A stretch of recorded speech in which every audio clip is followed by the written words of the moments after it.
wanted to work through the worksheet that covers electrical fields and covers electrical flux. There's two parts to this worksheet. The first part is on electrical fields.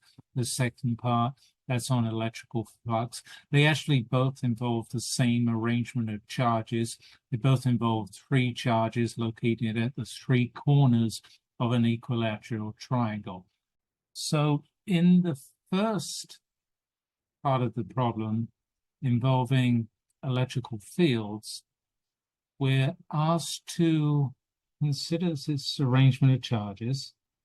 I labeled them Q1 and Q2 and Q3. The values of the charges are 0.5 nanocoulombs, 1.0 nanocoulombs, and minus 1.0 nanocoulombs, respectively. And we're asked to think about a point at the midpoint of this horizontal line between charges Q1 and Q3. And we're asked to think about the electrical field of each of the charges at that point, and then also the resulting total net electrical field at that point. And so in the first part of solving this problem, I'm just going to make a sketch of the individual fields at that point and the resulting field at that point. And then we're going to proceed with computing the magnitude of the field and the direction of the field at that particular point. A couple of preliminaries to begin with. The equilateral triangle is 0.5 meters on each side. This is the midpoint of the horizontal side, and so the length of that side is obviously 0.25 meters. And this distance, the vertical height of the triangle, well, it's the length of a side of the triangle, 0.5 meters, times the sine of 60 degrees, the angle in this corner here. Because if I multiply the hypotenuse by the sine of 60 degrees, I'll get the opposite side of the triangle, which is this vertical line here. Now, if you go ahead and do that calculation, it comes out to be 0.43 meters in length. Now, I write down those two numbers because regarding the midpoint of this line here, two of the charges are the 0.25 meters away, and the third charge is 0.43 meters away. And obviously that's going to be important in calculating the sizes of the force fields due to those charges. So now let me go ahead and sketch the fields themselves. So there's the field of Q1, there's the field of Q2, there's the field of Q3. I'll call them E1 and E2 and E3. And I'm just going to sketch them as arrows representing their directions and their magnitudes. Here's E1. It's the field of Q1, which is positive, so it points away from that charge. And its magnitude, the length of the arrow, is determined by the charge of Q1 and the distance we are from Q1. Let me just label it E1. Q3, let me draw the field due to Q3. If I draw the field due to Q3, now I'm starting the vector at a different point, but I really mean that this is the field at this midpoint here. I'm just having to start it at a different point for clarity in the sketch.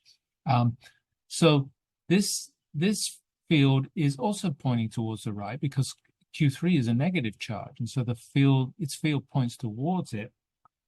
It's larger. I try to draw it 3 times larger because the charge Q3 is 3 times larger in magnitude. The two charges are the same distance away from the midpoint. One is 3 times larger, one is 3 times smaller. Therefore, the two fields are different by a factor of 3. Then there's this charge upstairs here. This is Q2. Positive charge, so the field lines point away from it, so they will point downwards. And this charge is further away, which will make the field smaller because the distance is greater. It's bigger than Q1, but smaller than Q3. And so I try to, in my head, put all those bits and pieces together and draw something that's at least kind of reasonable for its magnitude. And that's E2. And so these three fields will add up together to make the resulting or net field at that midpoint. Now, if you look at the sketch, two of them point towards the right. So we're going to get a big field component towards the right. One of them points downwards. So we've got a smaller but significant field component downwards. The net field is going to look something like the following. So it has a horizontal component that's quite large and is determined by E1 and E3, has a vertical component that is smaller, is determined by E2. And so that's the picture of the individual fields and the total field. So now I've got to calculate this resulting field. I'm going to just call it E. And I'm going to calculate E by first calculating the sizes of the electrical fields E1, E2, E3 due to Q1, Q2, Q3 at the midpoint. And then I'm going to go through the exercises of adding together as vectors E1, E2, E3. And then that will give me the resulting electrical field E. When I add the vectors together, I'm going to do it in the language of X and Y components. So I'm going to have to think about the X and Y components of the three individual fields, E1, E2, E3, and the X and Y components of the resulting field, E. I'll then finally turn the language back from X and Y components to magnitude and direction. First step, I'm going to figure out the three magnitudes of the three fields E1, E2, E3. That's using Coulomb's law. I'll do it for E1 in some detail. Once I've done it for E1 in some detail, it's the same procedure for E2 and E3. I'll write it down more quickly. The magnitude of E1 is given by Coulomb's law, which says E1 is equal to the Coulomb constant times I'm going to work out the magnitude of the field. So the magnitude of the charge, Q1, divided by the distance we are from Q1. I'm going to call that R squared, R1 squared. The subscript 1 means we're referring to the distance between the field point and charge number 1. So all of these numbers I know. 9 times 10 to the 9 is the value of the Coulomb constant. It's newtons meter squared over Coulomb squared. The charge is, we're told, is 0.5 nanocoulombs. So 0.5 nanocoulombs is 0.5 times 10 to the minus 9 coulombs. So I should remember that. So that 10 to the minus 9 can actually be cancelled with this 10 to the 9 here. And I've got to divide that by the square of the distance. That's 0.25 meters. And so I'm going to carry out this calculation. I already did it. It came out to be 72.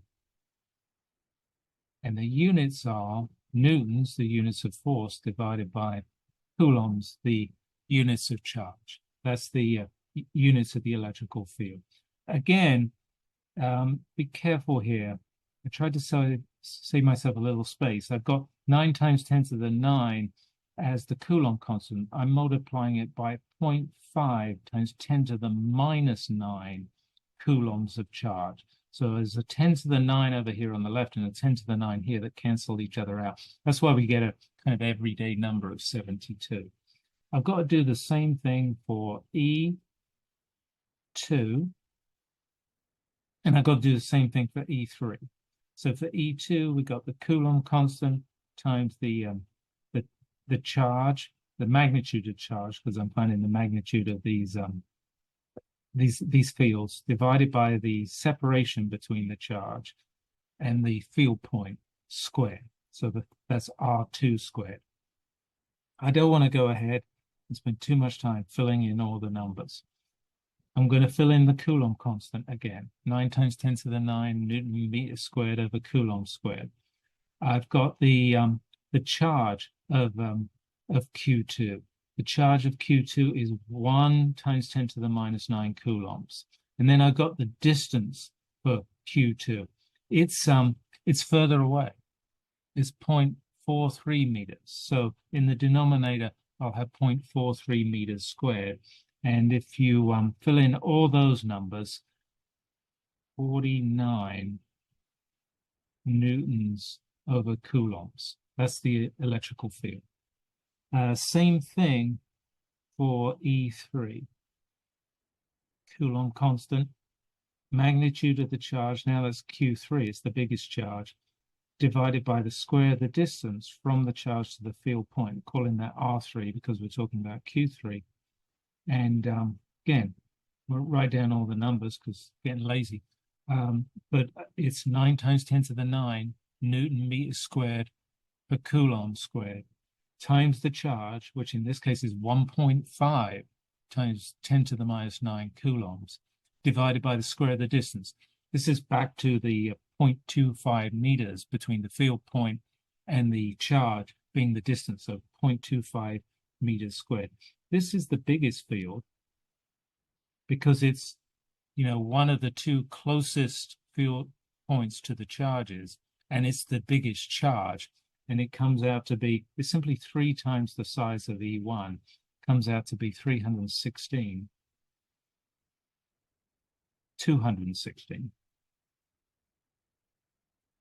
nanocoulombs. Okay, so that's the 3 magnitudes of the 3 individual fields. Now we just got to add them together. And here we're a little lucky. We're a little lucky that the fields are either simply vertical or simply horizontal. That's going to help us a lot.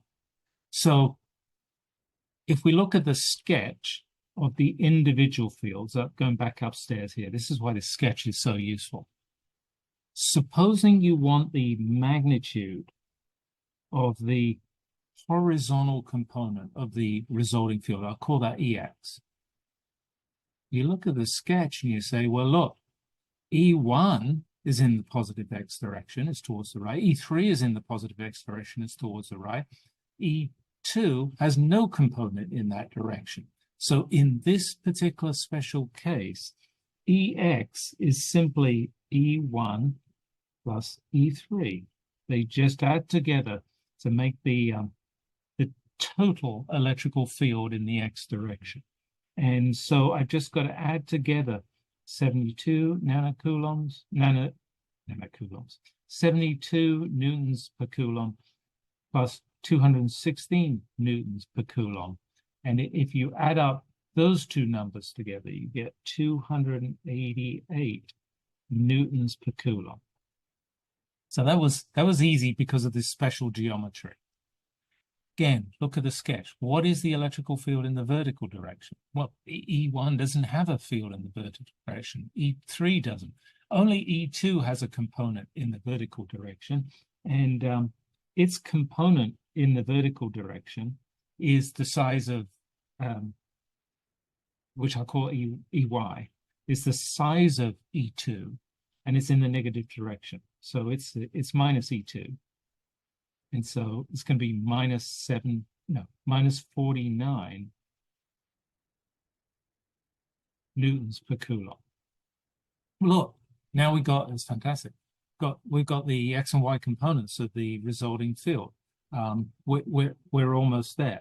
And all we have to do now is figure out the magnitude and direction of the resulting field from the X and Y components of the resulting field. So the magnitude, that's given by Pythagoras. It's given by Pythagoras because the X component, the Y component, and the magnitude form a right-angled triangle.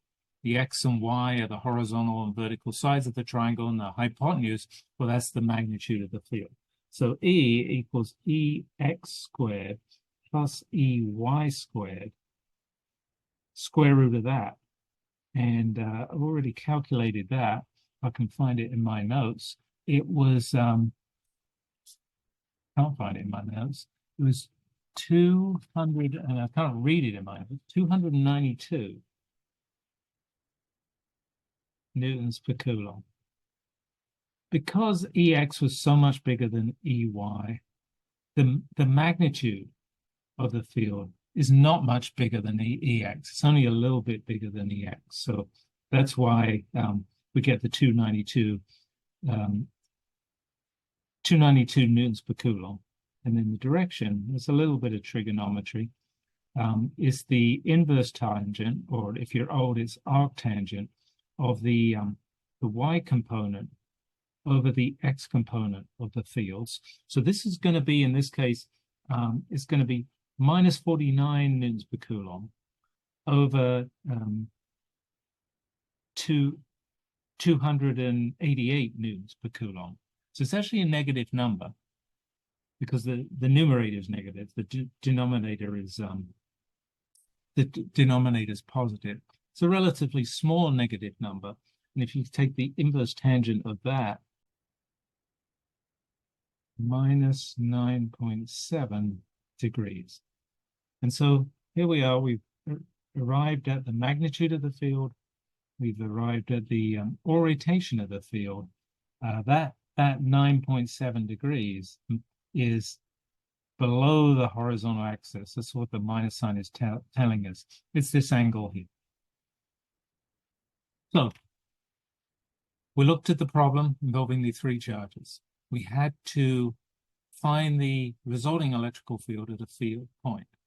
We were guided a lot by drawing the individual fields and visualizing how they added together. To numerically solve the problem, we first worked out the magnitudes of the individual fields. We worked out the x and y components of those fields, or at least how those x and y components of those fields would add up to make the x and y components of the resulting field. And then when we got the x and y components of the resulting field, we simply then use Pythagoras' theorem to tell us the magnitude, use a little bit of trigonometry and to tell us the angle for the resulting field. The second part of this worksheet involves the same arrangement of charges, but this time we're going to consider electrical flux. Now, when you think about electrical flux, you're thinking about some surface through which there are field lines passing, and the electrical flux is a measure of the number of field lines that are passing through the surface. If you look at the diagram, there are three surfaces that I visualized in the neighborhood of the three electrical charges. Now, when you look at these surfaces, I've drawn them in 2 dimensions, but you have to imagine that they're actually 3-dimensional surfaces. So like this surface number 1 in red is a 3-dimensional sphere that's enclosing all the charges. This surface number 3 in green, that's a 3-dimensional sphere that's not enclosing any of the charges. And then this magenta surface is what we call an ellipsoid. That surface number 2 is enclosing the 2 positive charges, but excluding the negative charge. For each of those 3 surfaces, we got to figure out the electrical flux through those 3 surfaces. And this is an example of the concept of flux, the idea of flux as measuring the number of field lines passing through a surface. It's also an example of Gauss's flux law, which tells you the flux, the electrical flux through a closed surface. So Gauss's flux law says that the flux, I'll give it the symbol phi, through a closed surface, so it only applies to a closed surface, is equal to the total charge inside the closed surface. I'm going to write it as the sum of all the individual charges inside the closed surface, but this is the total charge, and divided by an epsilon naught, a factor, a constant epsilon naught. That factor, that constant epsilon naught, is related to the Coulomb constant. You can really use one or other in our calculations. We tend to use epsilon naught with the Gauss's law. We tend to use Coulomb constant with Coulomb's law, but they're just related to one another. Its value is 8.85 times 10 to the minus 12, and its units are Coulomb squared divided by Newton's meter squared. So it's the inverse units of the Coulomb constant. I find the Coulomb constant is easy to remember. It's 9 times 10 to the 9. And for some reason, I find its units are easy to think about. Newton meter squared over Coulomb squared by thinking about Coulomb's law. I find epsilon naught a little harder to remember. 8.85 times 10 to the minus 12 didn't have the same ring. I find the units a little bit harder to remember because I have to think about Coulomb's law and then turn it upside down. Anyway, this is the equation that we're going to use. I'm going to figure out the flux through the red large spherical closed surface. I'll call that phi1. The flux is determined by the total charge inside the closed surface. So let's add up the charges. All the charges, Q1, Q2, Q3, are inside that closed surface. 2 of them are negative. No, 2 of them are positive. 1 of them is negative. The total charge is plus 0.5 nanocoulombs, plus 1.0 nanocoulombs, minus 1.5 nanocoulombs, which is actually 0. So although all 3 charges are inside the surface, the total charge inside the surface, that big red surface, is 0. And so the total charge is 0, and so the total flux is 0. Well, that was simple. How about the flux through surface number 2? So that's that funny magenta ellipsoid shape that contains the positive charges, doesn't contain the negative charges. In this case, the total charge inside the closed surface, well, it contains the 0.5 nanocoulombs positive charge, the 1.0 nanocoulombs positive charge. So it's got a total of plus 1.5 nanocoulombs of charge. And so it will be a non-zero, actually a positive flux. We just got to divide that by the Coulomb constant. And if I won't write out the numbers, if I carried out that division, I got a value for the flux that was, remember, this is nanocoulombs. And so this is 10 to the minus 9 coulombs here. I got a flux that was 170 Newton meter squared per coulomb. That's the units of flux. So this was a non-zero flux. It was a positive flux, meaning field lines are coming out of that surface. They're coming out of the positive charges, and they're passing through that particular surface. Finally, Q3. Well, Q3 is that small green spherical surface. Inside that, there's actually no charges. So I didn't even have to add up any charges. I just see that there's no charge inside it. So its flux is going to be 0. And so that's the flux through the third surface. There's another little part of this question. It says compare the number of field lines emerging from the 3 charges. So Q1, there's some field lines that emerge from it. Q2, there's some field lines that emerge from it. Q3, there's some field lines, actually they don't emerge from it, they enter into it. This is negative. How do the sizes of those numbers of field lines that emerge from the 3 charges compare? Well, the number of field lines that emerge from a charge are in proportion to the charge itself. So the smallest charge has the least field lines emerging. The largest charge has the most field lines emerging. Our charges, let me just try and squeeze this in here. I'm going to think of Q1, Q2, Q3.